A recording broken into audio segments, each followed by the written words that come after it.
Why worry is the opposite of love.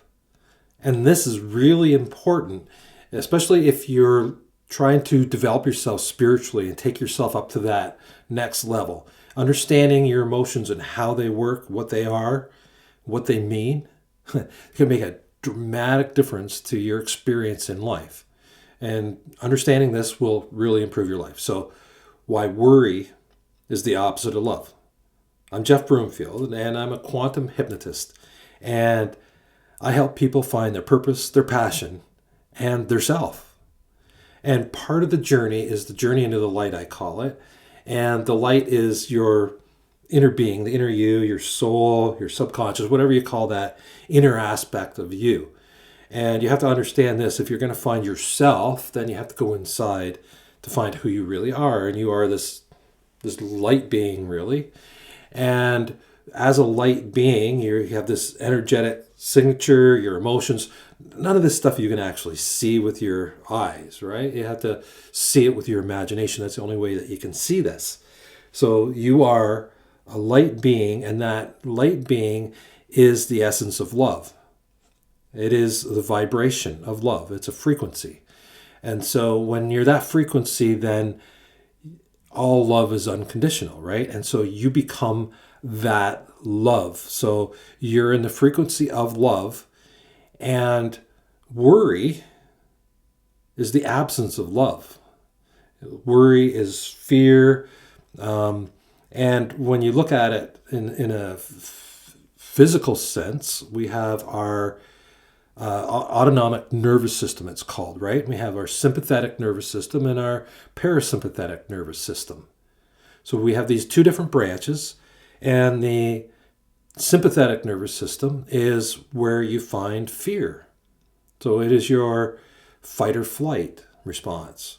And so when you're in fear, when you're worried, you are operating over there and you are not in love. So if we looked at love as a vibration, and imagine that as an open guitar string, right? So that open string is your full-on feeling of love. That's your vibration. And when you go down the fretboard and you make that string shorter and shorter, the pitch, of course, goes up.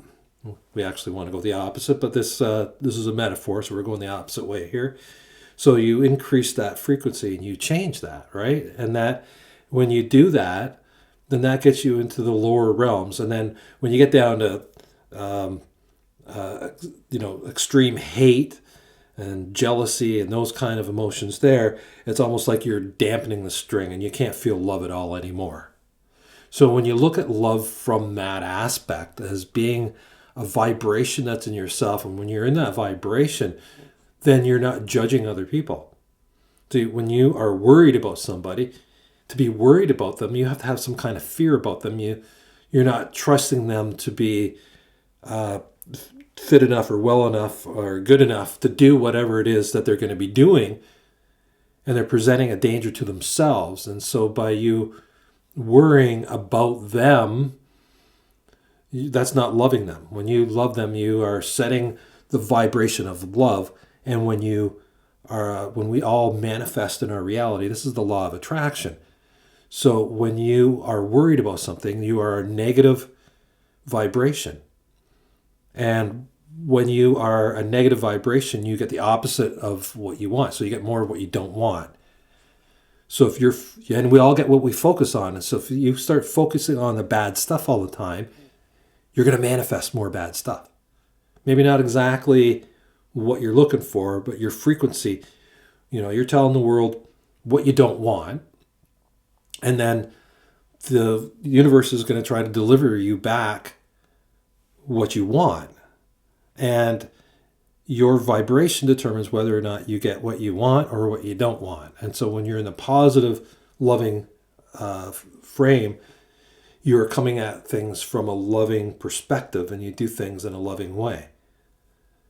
And people feel that it's a different thing, right? You don't give love, you act from a loving vibration. So that's what happens when you're in love. When you're in a fear-based vibration, you're coming at things from a negative standpoint, and you're receiving bad energy back at you because your frequency is negative. You're allowing negativity in. And so when you split it off and you become that source of love and you're that vibration, there is no room for worry. It's the opposite. So in that way, then worry is the opposite of love. Now, when you go and use your worry, if you come at it from a loving perspective instead of worry, you're going to handle things a completely different way. You're going to help to make sure that they have the best experience that they have. Maybe they're doing something that's dangerous and all they need is a helmet, right? So they're riding a bike and you're worried because they're going to crack their head open.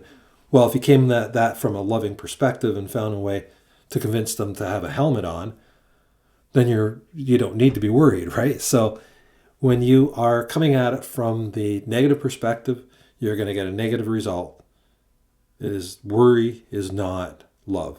It's totally the opposite. So when you learn that and you see somebody tells you that they love you because they're worried, it's like, no, you're not. You don't trust me, you don't have faith in me, or something like that.